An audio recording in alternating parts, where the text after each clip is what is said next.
Hello mga ka-aesthetic! Ako'y nagbabalik para kayo ay guluhin! So for today's video mga ka-aesthetic, now lang ako mag-upload ng ganitong video dito sa YouTube and this video is para sa mga nag-a-ask if paano nga ba mag withdraw or cash out dun sa PhilBoss na pinost ko kasi a lot of you are asking and saying na scam siya, ganon. And it's not, which is not. Kasi now lang talaga ako naging nagka-time, ganon. So, this time, ipapakita ko sa inyo kung paano ako nag-withdraw. Kasi last night, nakapaglaro ako and I got 1,000 and syempre naglaro pa ako na naglaro and naging 500 na lang siya and sinave ko yung 500 para sure na may i-withdraw ako. Ganun. So, while I'm talking, mamaya ilalagay ko yung screen record dito kasi yung phone na gamit kong panglaro is yung phone na pinang-record ko today.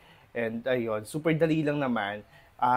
While naka-flash dyan yung screen record, ayun lang. Advice ko lang sa mga naglalaro kasi, diba, like for example, nilagay ko yung invite ano ko dyan, yun yung i-click ninyo para may instant 400 pesos kayo.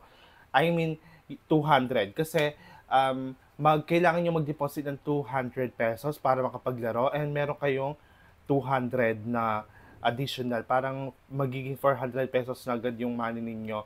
And kailangan makapag-withdraw kayo ng 500. 500 yung pinaka lowest na pwedeng i-withdraw doon. Ganon.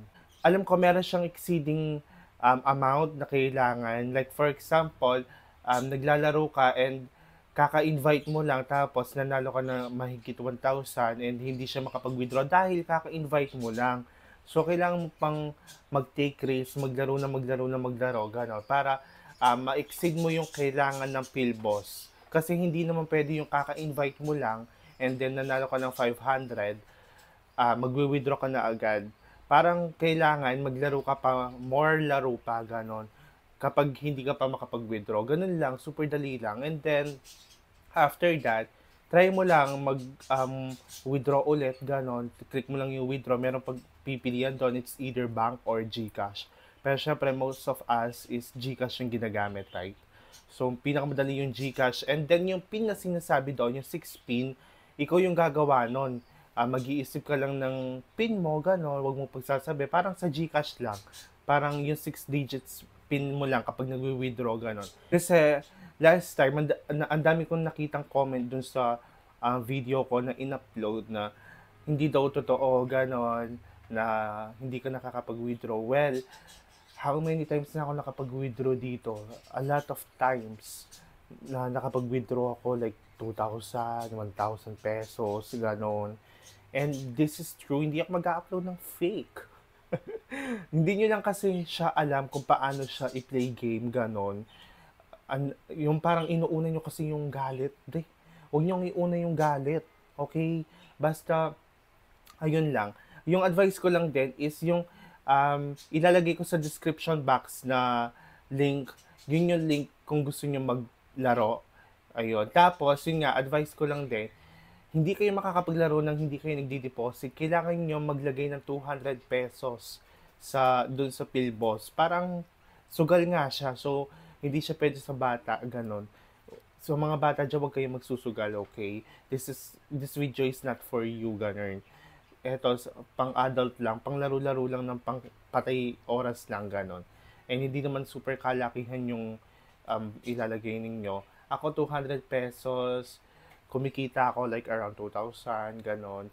Basta, tiyaga lang. Hindi pwedeng pagka-invite mo, nanalo ka ng 1,000, pwede mo na siyang i-withdraw. Yung gusto ko ng PhilBoss is, kailangan um, marami kang laro muna. May required chips siya na nakalagay dyan eh. And, ayun, kapag nakakuha mo naman yon, anytime na maglalaro ka, pwede mo na siyang i-withdraw kahit 500 yung pinalarunan mo. Basta sa umpisa lang hindi pwede, ganon. And, ayun, legit yung PhilBoss, okay? Hindi siya fake.